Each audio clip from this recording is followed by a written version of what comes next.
So I'm in my dad's backyard and I found sour orange. So what I'm gonna do now, it's illegal for me to take this back to Canada. So I'm gonna pick it, cut it, juice it, and take the juice back home to Canada with me to make the Haitian specialty Grio. So stay tuned. We do not illegal something, but still. I hope you guys enjoyed the Epis recipe that we shared a few days ago. This is part 2 to the series. It's sort of little Haitian, something we're doing. And today we're doing a classic Haitian dish, Griot. You're gonna like this one, man. So here we go. We're making a Griot, but first we got to season and marinate that pork with the Epis. So vibes it up. Here I have about 3 pounds of pork. And you can notice there's some fat, a little bit of thin marbling in there. That is perfect. The cheapest cut of pork you can get, even if there's bones, that works as well. And I washed it with the juice of a lemon and some water, rinsed it out thoroughly, and it's in the same pot that I'm going to sort of pre-cook it in. Now here's the thing, you can certainly marinate this overnight, but me, I'm hungry. I'm doing my thing right now. So we're going to go in with some salt, and I'm using sea salt. You can use whatever salt you have, no worries. Some fresh ground black pepper.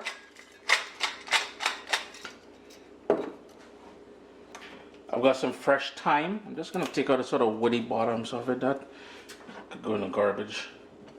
Some cloves.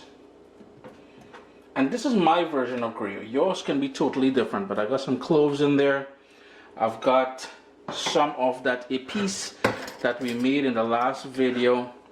And if you're wondering why I'm using Epis, I'm going to use a good heaping tablespoon of that.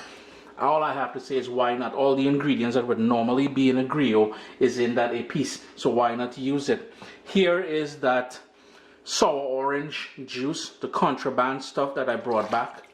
It's going to go in with that. If you don't have that, I would use the juice of 1 lime added to the juice of 1 orange. You'll get a sort of tartness that you're looking for. And while the Epis has these ingredients here, well, except for the onion, I don't put onions in my Epis, I am still going to go in with a little bit more. So I got a smashed garlic, just with the back of my knife. The scallion, let's give it a rough chop. No worries, you don't have to be too fancy about that.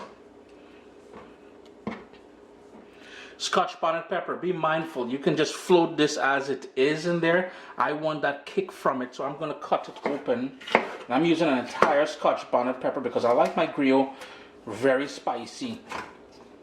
So I'm going to go in with that seeds and everything. The onion. Nice big chunks of onion in there. And this is just 2 small onions that I have. Just so happened that the bag of onions that I got this time, they're very small. I'm just going to stir that up, and then I'm going to put the lid on there and bring that up to a boil. Now if you want, as I said, you can certainly allow this to marinate overnight. That is totally cool. I have it here on a medium flame and it's come up to a boil. Just going to give that one more stir. Then I'm going to reduce the heat to low and let that go simmering away for a good half an hour. The pieces of pork, I'm not sure if I mentioned it before, but they're about 1-inch pieces. So I'm just going to turn my heat down, put that lid on there, and let that go for about half an hour to 40 minutes until it's somewhat tender. It's been going now for about 40 minutes. Still a little bit of liquid there, but that is cool. I'm going to turn off my stove, allow this to cool down, drain it and allow it to cool down, and then we're going to get to actually frying it nice and crispy. Now all I'm doing here is adding the pieces of pork to some hot vegetable oil here. You can put it into a deep fryer. I do not own a deep fryer. And all we're looking for here now is to cook this for about 5 to 7 minutes until it takes on some color and get nice and crispy. Remember, keep in mind that you really want to air dry the pieces of pork before you put it in here, because you're dealing with wet stuff going into a hot fat, and it's going to splatter. You know what I mean? So to avoid that, try and air dry it, and that's what I've been doing here on this plate for the last half an hour or so.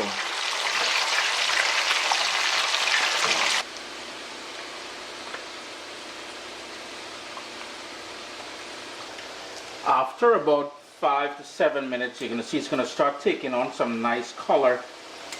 Let's see if I can grab a piece out here. It doesn't want to come out. But if you notice that nice golden color we go in there, any sort of fat and everything will render out and you get nice and crispy. All you want to do then is get sort of a basket lined with paper towels, and you would just toss it in there to get the excess oil out of it. Chris here, CaribbeanPot.com. Always a pleasure to have you guys here in the kitchen with me. With Grio, I think it's best served with some pickles, and that is a sort of a spicy pickle with peppers and onions and cabbage and all that. Check CaribbeanPot.com. I have a recipe for the pickles.